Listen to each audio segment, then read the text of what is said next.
सबसे पहले हम आपको ये बताएंगे कि भारत का मेड इन इंडिया तेजस लड़ाकू विमान कैसे क्रैश हुआ, कहां क्रैश हुआ, इस क्रैश से पहले पाकिस्तान ने तेजस के खिलाफ कौन सा झूठ फैलाया था और अब दुनिया इस घटना को लेकर क्या कह रही है।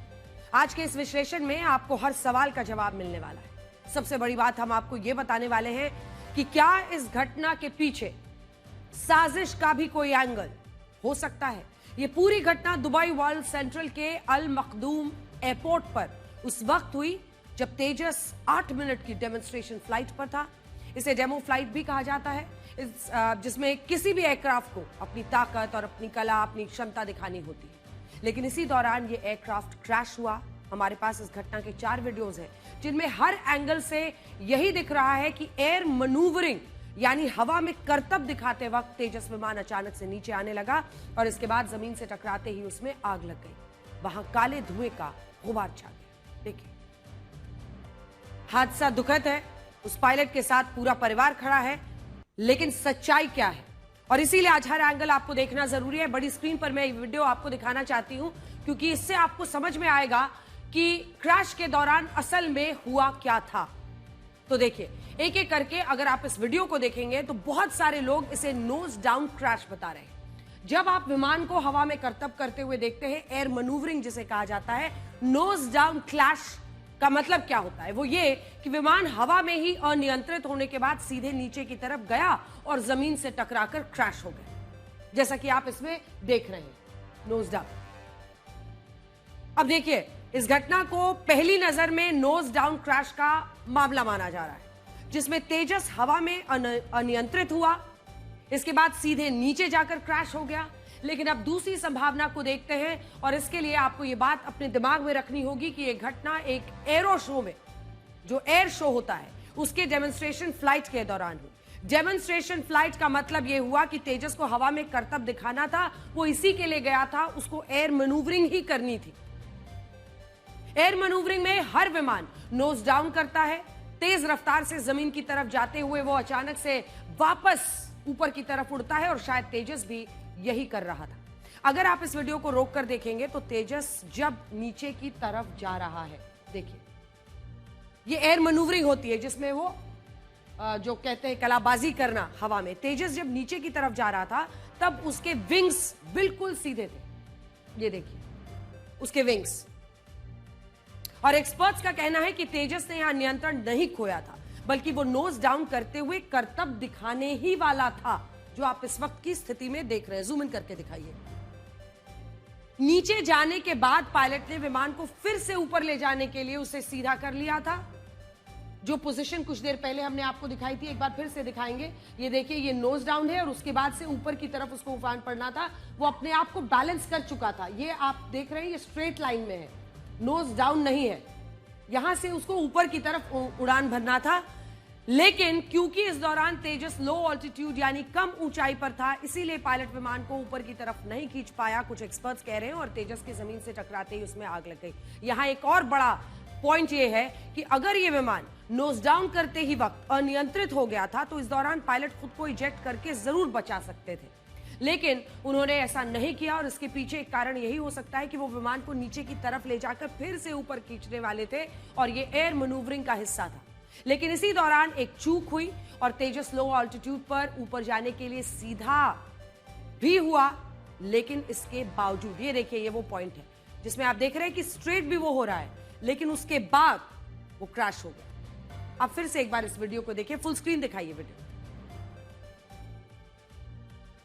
जब आप इस वीडियो को देखते हैं तो कुछ देर पहले वो वीडियो में आपको साफ दिखाई देगा कि नीचे आने के बाद, नोज डाइव करने के बाद, ये देखिए यहां से वो नोज डाइव कर रहा है, नीचे की तरफ जाता है, नीचे की तरफ, लेकिन उसके बाद एक ऐसा लम्हा आता है जब ये विमान अपने आप को सीधा करने में कामयाब होता है।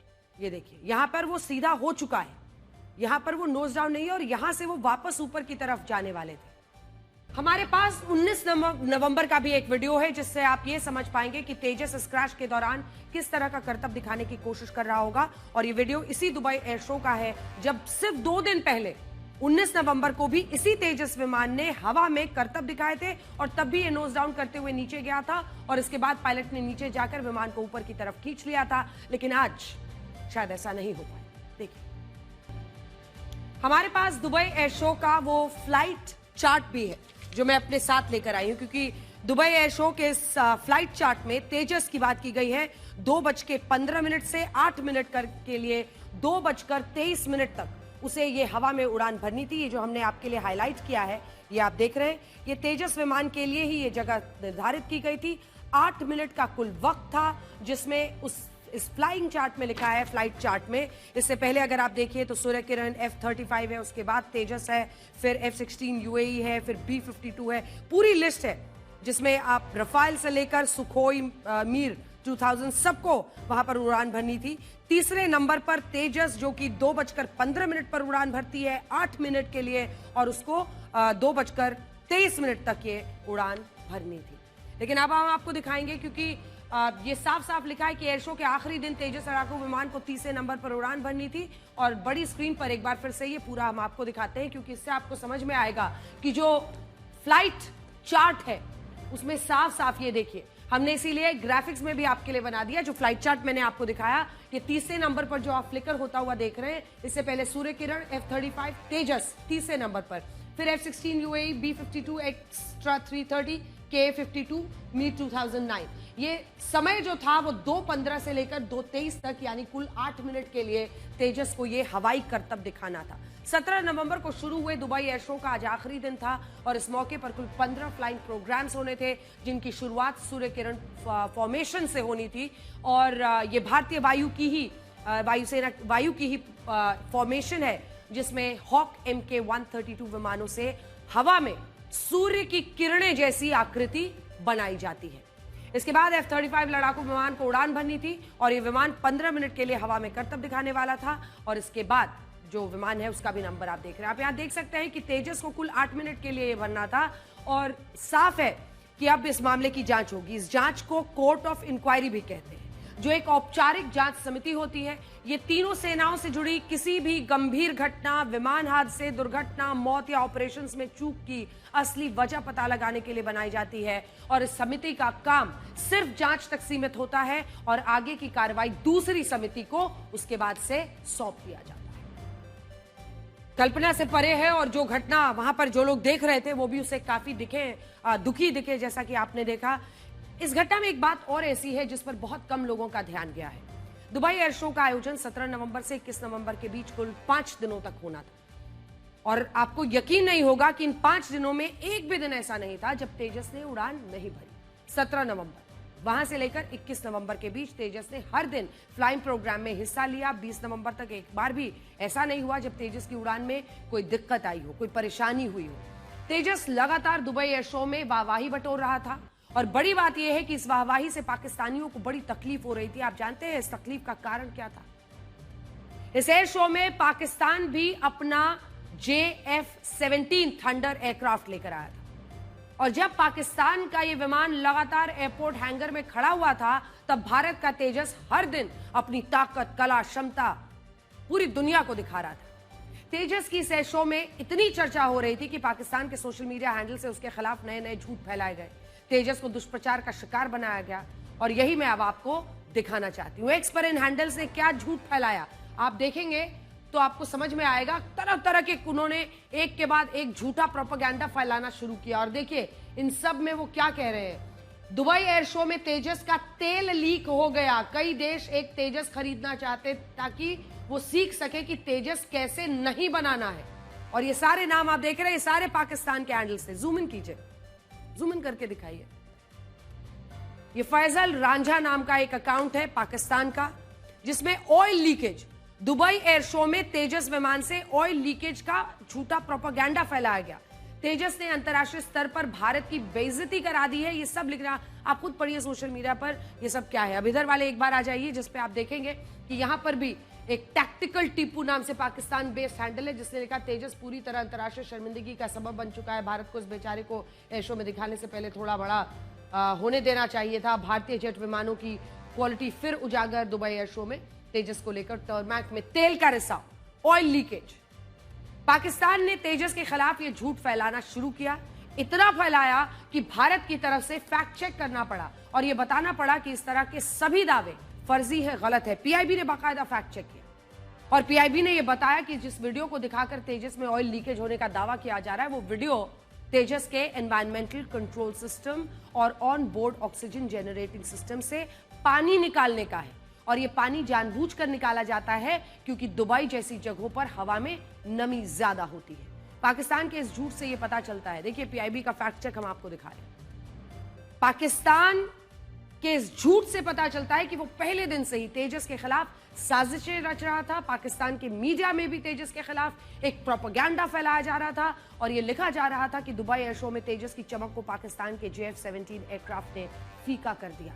पाकिस्तान के डॉन अखबार ने यह लिखा कि इस एयर शो में JF-17 एयरक्राफ्ट को लेकर MOU साइन हुए हैं और इस एयर शो में तेजस से ज्यादा इस एयरक्राफ्ट ने सबका ध्यान खींचा। डॉन ने लिखा पाकिस्तान तेजस के खिलाफ ये प्रोपेगेंडा, फर्जी खबरें इसलिए चला रहा था क्योंकि भारत का तेजस और पाकिस्तान का JF-17 दोनों ही light weight multi role fighter aircrafts हैं। दोनों ही 4.5 जनरेशन से हैं, जिसमें तेजस को भारत के हिंदुस्तान एरोनॉटिक्स लिमिटेड ने बनाया है और JF-17 को लेकर पाकिस्तान दावा करता है कि इसे उसने और चीन ने मिलकर बनाया है।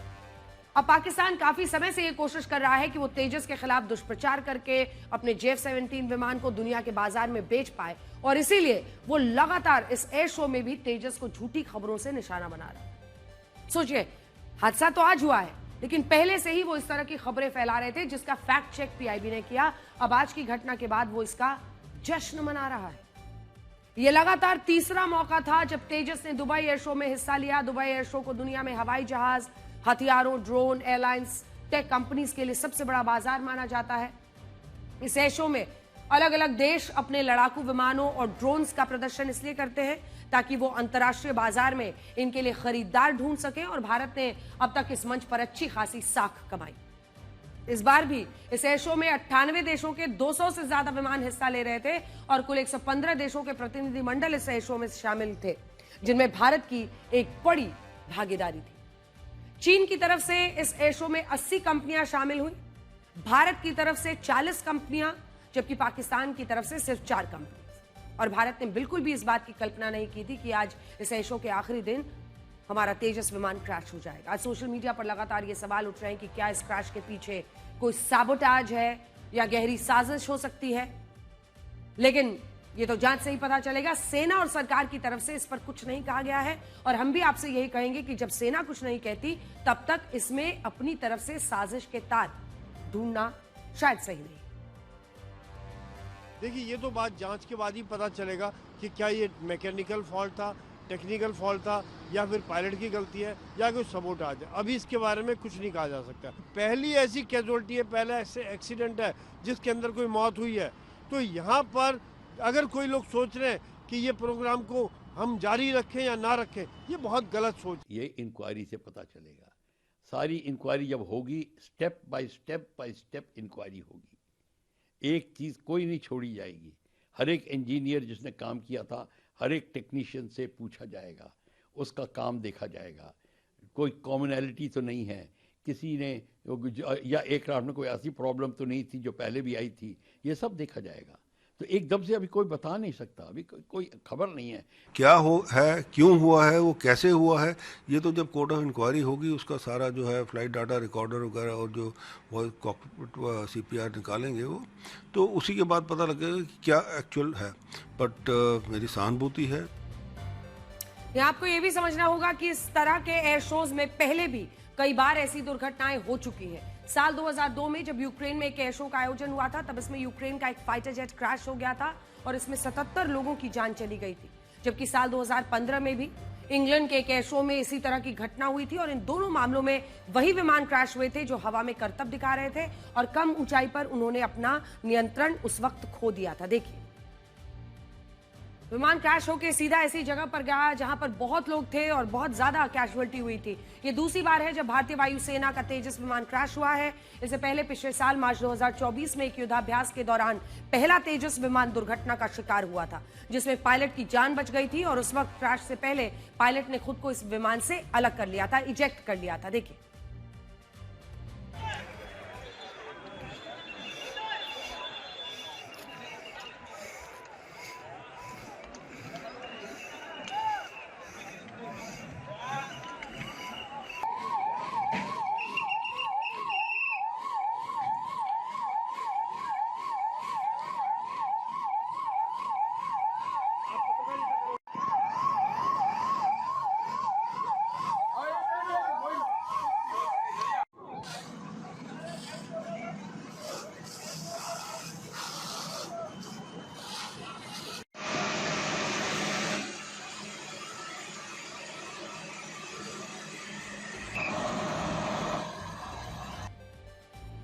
ये घटना 12 मार्च 2000 आपने देखा उस वक्त की थी, 2024 की, और उस दौरान जैसलमेर में ये घटना घटी थी।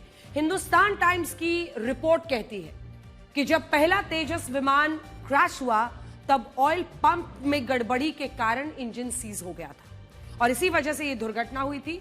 और अब जब दूसरा तेजस विमान क्रैश हुआ तब भारतीय वायुसेना ने इसकी भी जांच के आदेश दे दिए हैं, जानकारी आएगी। बड़ी बात यह है कि तेजस भारत का पहला made in India fighter jet है जिसे हिंदुस्तान एरोनॉटिक्स लिमिटेड ने विकसित किया है और ये एक सरकारी कंपनी है। बहुत कम लोग जानते हैं कि तेजस को विकसित करने का पहला विचार साल 1983-84 में पेश हुआ था। तेजस ने अपनी पहली उड़ान 4 जनवरी 2001 को भरी थी।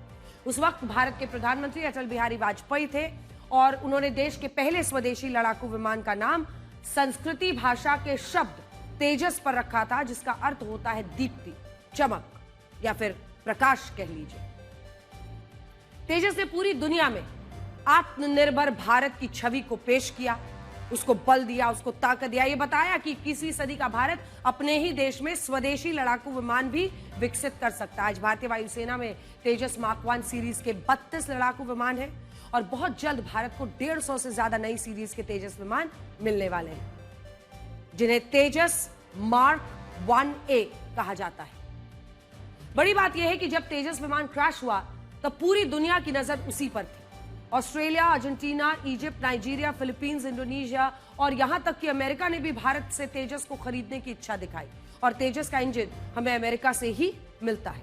लेकिन इस क्रैश के बाद पाकिस्तान और चाइना जैसे देश जो है वो भारत के खिलाफ दुष्प्रचार की एक नई मुहिम शुरू कर सकते हैं और उसी चीज को दोहराया जा सकता है जो ऑपरेशन सिंदूर में हुआ था। हाल ही में अमेरिका की एक रिपोर्ट आई और उसमें यह बताया गया कि ऑपरेशन सिंदूर में चाइना ने बिना जांच पड़ताल के ये झूठ फैलाया कि पाकिस्तान ने भारत के राफेल लड़ाकू विमानों को नष्ट कर दिया है। सोचिए, जब ये देश पहले इतना झूठ फैला चुके हैं, हमने आपको दिखाया ही पाकिस्तान ने किस तरह से इसी तेजस को लेकर ऑयल लीकेज की ऐसी ऐसी बातें फैलाई और अब इस घटना के बाद यही है कि ये देश भारत के खिलाफ किसी तरह का एक फेक नैरेटिव और फैलाना शुरू कर देंगे। और बात सिर्फ इन देशों की नहीं है। आज मैं अपने साथ एक अल जजीरा का भी आर्टिकल लेकर आई हूं और इस लेख की कॉपी जो हम आपको दिखा रहे हैं, इसका हेडलाइन आपको दिखाते हैं।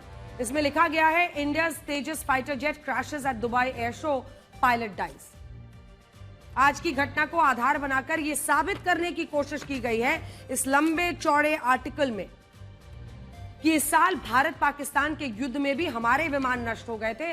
और मैं आपको पढ़कर भी वो बताती हूं, क्योंकि इसमें जब आप देखेंगे शुरू में तो पूरे आज की घटना के बारे में बताया गया है, लेकिन ये वाला देखिए, ये वाला जो हिस्सा है इसमें साफ साफ लिखा हुआ है, इनमें मई के महीने में भारत और पाकिस्तान के बीच जो जंग हुई थी, हेवीएस्ट फाइटिंग इन डेकेड्स, कई दशकों में सबसे बड़ी लड़ाई थी और उसमें फाइटर जेट्स और क्रूज मिसाइल्स तक का इस्तेमाल हुआ था।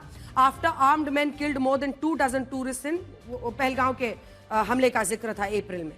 Pakistan claim to have downed at least 5 Indian jets during the conflict. 5 जो लड़ाकू विमान थे भारत के, उसको पाकिस्तान ने दावा किया था कि उन्होंने कॉन्फ्लिक्ट में गिरा दिया। और but a top Indian general admitted in June that Indian forces had Indeed lost N unspecified number of jets. उन्होंने सीधे सीधे अननेम करके बिना नाम का बता दिया कि ये माना, ये स्वीकारा भारत ने कि उसके फाइटर जेट्स का बहुत नुकसान हुआ है। और United States president Donald Trump also asserted in July 5, 4 और 5, but I think 5 jets fell. तो ये पूरा जो ये आर्टिकल है उसके जरिए एक प्रोपेगेंडा फैलाने की कोशिश है, जिसमें ये बताने की कोशिश है कि यहाँ पे पहले भी फाइटर जेट्स गिरते रहे हैं और वही एक बार फिर से घटना हुई है। मतलब दोनों ऑपरेशन सिंदूर के दौरान जो ये दावा, झूठा दावा किया गया था, उसको और आज की घटना को जोड़ दिया गया है।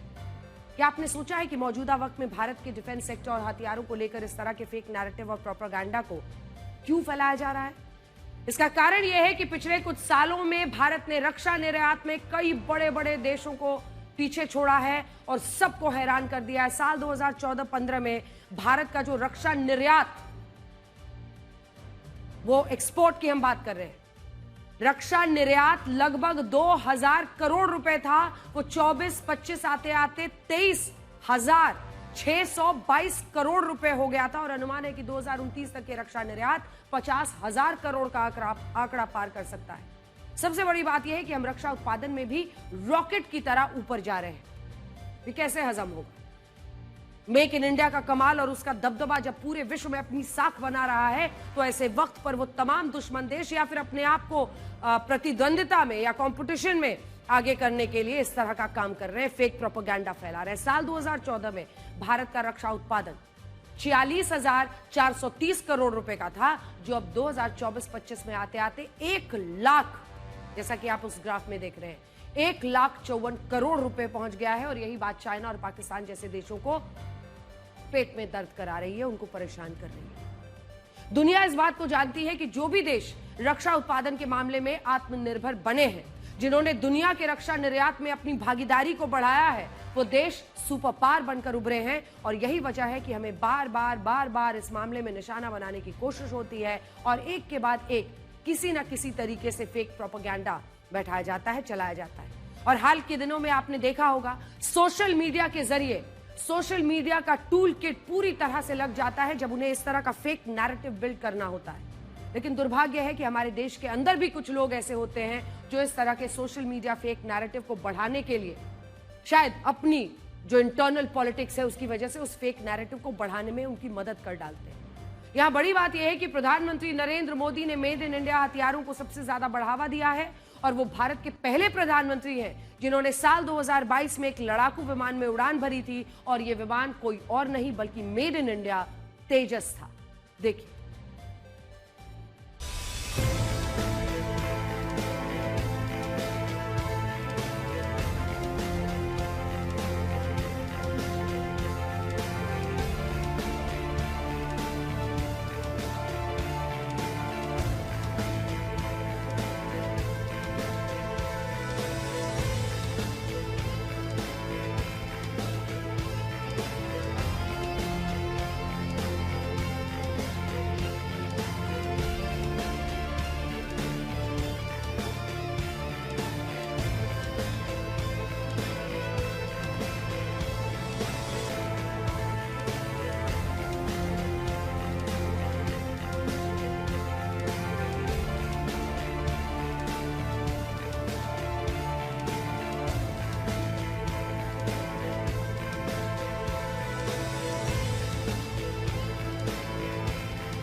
बड़ी खबर यह आ रही है कि इस घटना में जो पायलट शहीद हुए हैं वो स्क्वाड्रन लीडर नमन स्याल थे, जो हिमाचल प्रदेश के रहने वाले हैं। आज हम सब की तरफ से उन्हें भावभीनी श्रद्धांजलि। हिमाचल प्रदेश के रहने वाले थे पायलट नमन स्याल। एयर शो में तेजस क्रैश पर बातचीत के लिए हमारे साथ हमारे सहयोगी मंजीत नेगी जुड़ गए हैं। मंजीत, बहुत दुखद घटना, तरह तरह के नैरेटिव, फेक नैरेटिव, प्रोपेगेंडा फैलाने की कोशिश तेजस के खिलाफ हो रही है, लेकिन भावभीनी श्रद्धांजलि इन पायलट को। उन्होंने कोशिश की कि किसी तरह से मामले को संभाला जाए और वो लगातार जो ट्रैजेक्टरी रहा है वो भी हम दिखा रहे हैं। किस तरह की जानकारी आप हमारे दर्शकों को देंगे मंजीत? प्रताप, आधिकारिक तौर पर भारतीय वायुसेना की तरफ से बताया गया है कि विंग कमांडर नमन श्याल इस उड़ान को भर रहे थे और जैसा आपने भी लगातार अपनी रिपोर्ट में दिखाया कि ये कोई आज पहली उड़ान नहीं थी। 17 तारीख को जब दुबई एयर शो शुरू हुआ था तब से लगातार, और सामान्य तौर पर जब भी कोई एयर शो होता है, हमने बेंगलोर में देखा, बाकी देशों में भी देखा है, तो 4 से 5 दिन के एयर शो के दौरान लगातार उड़ान होती है। और भारत की तरफ से आधिकारिक तौर पर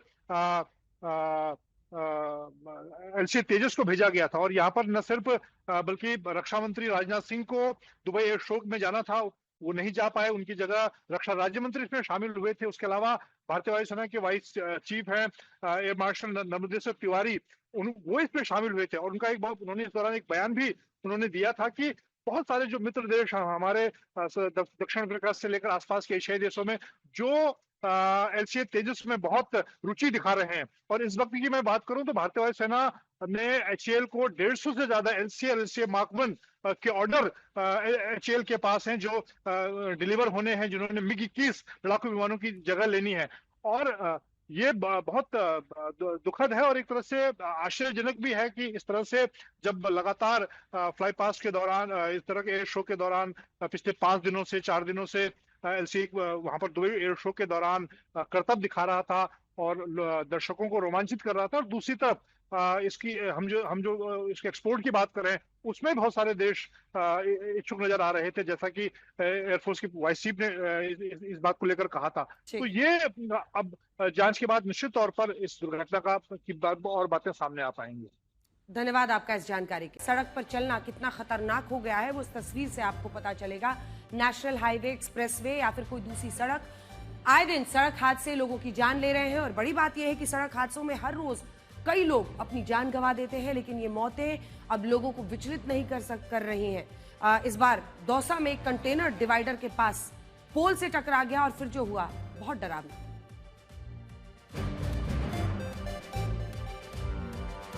दिल्ली मुंबई एक्सप्रेसवे पर दौसा के करीब भीषण सड़क हादसा हुआ, जिसमें तेज रफ्तार कंटेनर पहले एक डिवाइडर के पास साइन बोर्ड के पिलर से जा टकराया और फिर आग का गोला बन गया। बताया जा रहा है कि तेज रफ्तार में होने की वजह से पहले ड्राइवर अपना नियंत्रण खो बैठा, जिसकी वजह से ट्रैफिक साइन बोर्ड के खंभे से भिड़ गया और फिर बड़ा सा ट्रैफिक साइन बोर्ड इसके ऊपर आ गिरा और तुरंत इसमें आग लग गई। इससे ड्राइवर को बचने का मौका भी नहीं मिल पाया और वो जिंदा जल गया। बताया जा रहा है कि इसमें नॉनवेज भरा हुआ था। इस बात की जांच की जा रही है कि कंटेनर में इतनी तेजी से इतनी भयानक आग कैसे लग गई।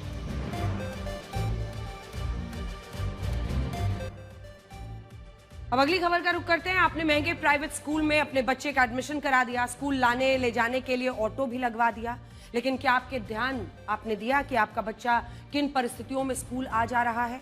ये तस्वीर देखेंगे तो आप वाकई डर जाएंगे, जिसमें एक ऑटो चालक अपने ऑटो से 20 से ज्यादा बच्चों को बिठाकर स्कूल ले जा रहा था। सोचिए, क्या ये बच्चों की जान से खिलवाड़ नहीं है?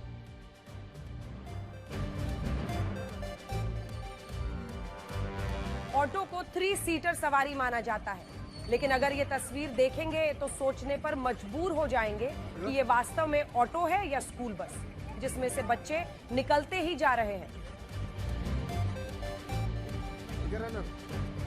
सबसे खतरनाक बात यह है कि ये ऑटो चालक बच्चों की जिंदगी से खिलवाड़ कर रहा था।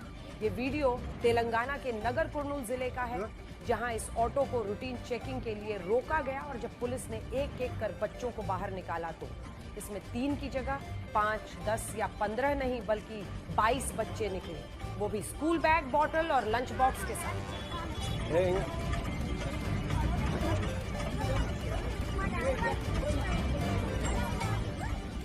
बच्चों की जान से खिलवाड़ को लेकर ट्रैफिक पुलिस ने ऑटो सीज कर दिया और बच्चों को दूसरी गाड़ी बुलवाकर उनके घर भेजा।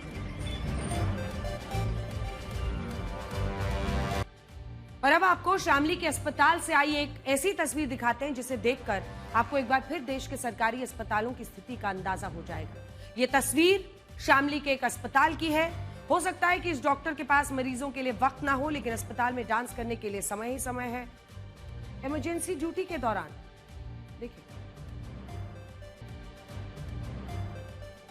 और अब आपको वियतनाम से आई तस्वीरें दिखाते हैं, जहां बाढ़ तबाही मचा रही है। मूसलाधार बाढ़ ने वियतनाम में लोगों का जीना मुश्किल कर दिया है। तस्वीरें हैरान करने वाली हैं। वियतनाम इस साल पहले ही कई चक्रवाती जो तूफान है वो झेल चुका है और अभी भी वहां के हालात ठीक नहीं है। इस वक्त वियतनाम भयानक बाढ़ से जूझ रहा है। बाढ़ की वजह से करीब 50,000 घर पानी में डूब चुके हैं, जिससे लाखों लोग बेघर हो चुके हैं। इसके अलावा 40 से ज्यादा लोगों की मौत हो चुकी है। भारी बारिश और बाढ़ ने इंफ्रास्ट्रक्चर को काफी नुकसान पहुंचाया है।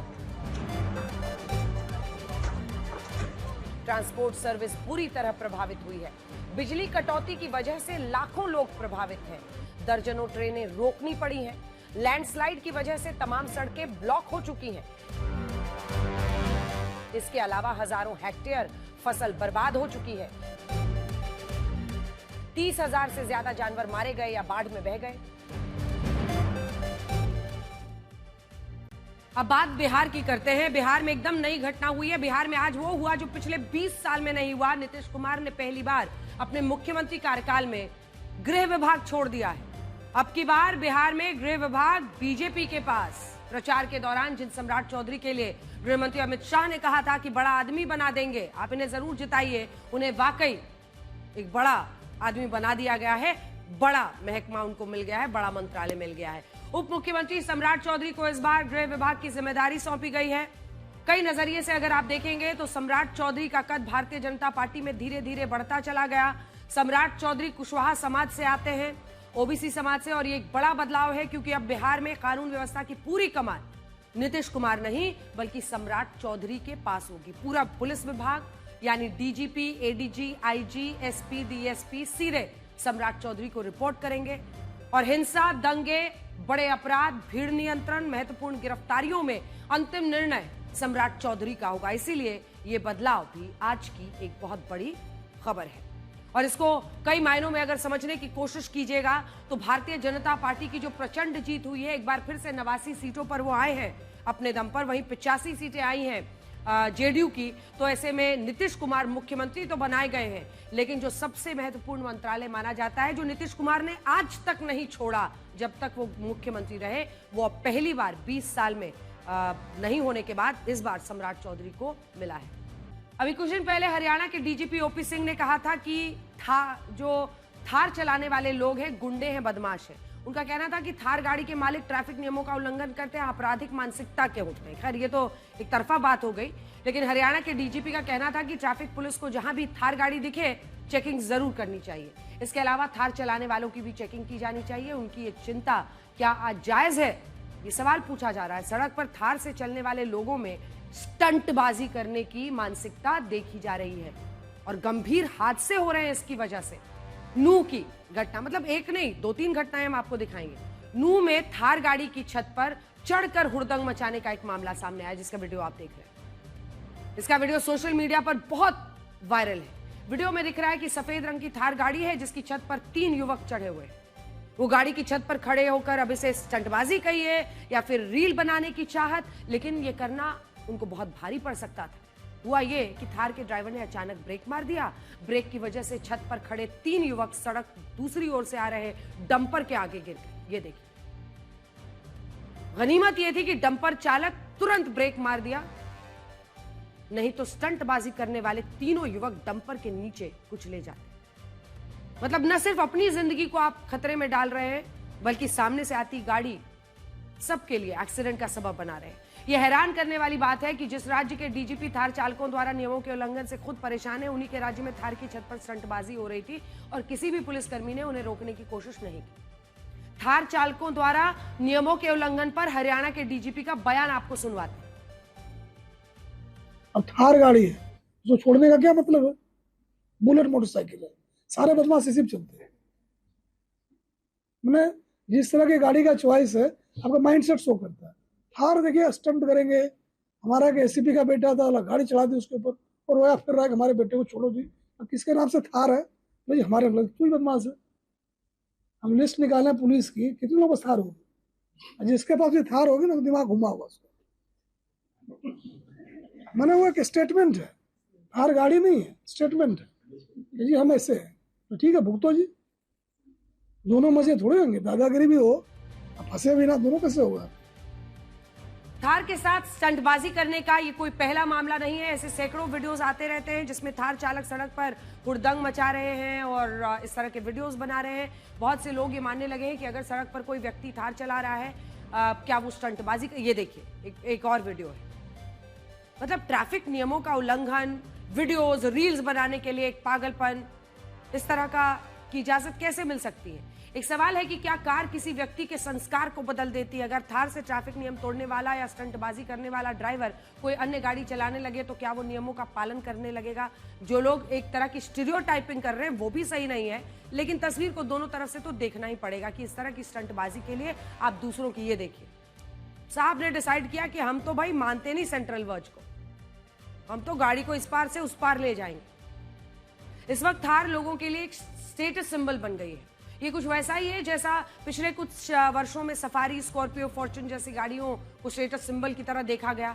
आज जनमानस की सोच ये है कि थार, स्कॉर्पियो, सफारी, फॉर्च्यूनर जैसी बड़ी एसयूवी के मालिक या तो कोई नेता है, कोई दबंग है, पैसे वाला आदमी है। लेकिन इस तरह की अगर कोई वीडियोस और रील्स बनाता है तो उसको कहीं से भी सही नहीं ठहराया जा सकता है।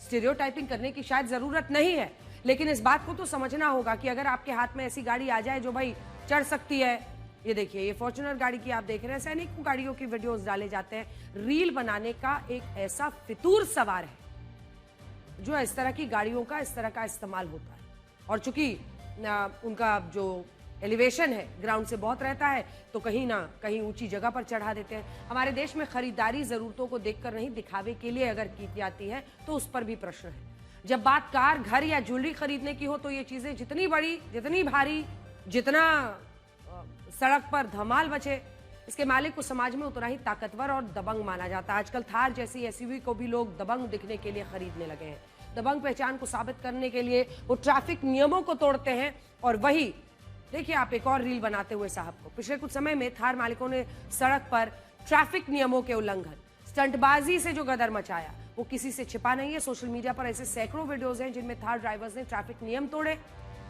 कई लोगों को यहां तक कि एक्सीडेंट कर दिया, कुचल दिया। मतलब क्यों? अब सवाल यह है कि थार या कोई अन्य एसयूवी खरीदने के बाद स्टंटबाजी या दबंगई क्यों?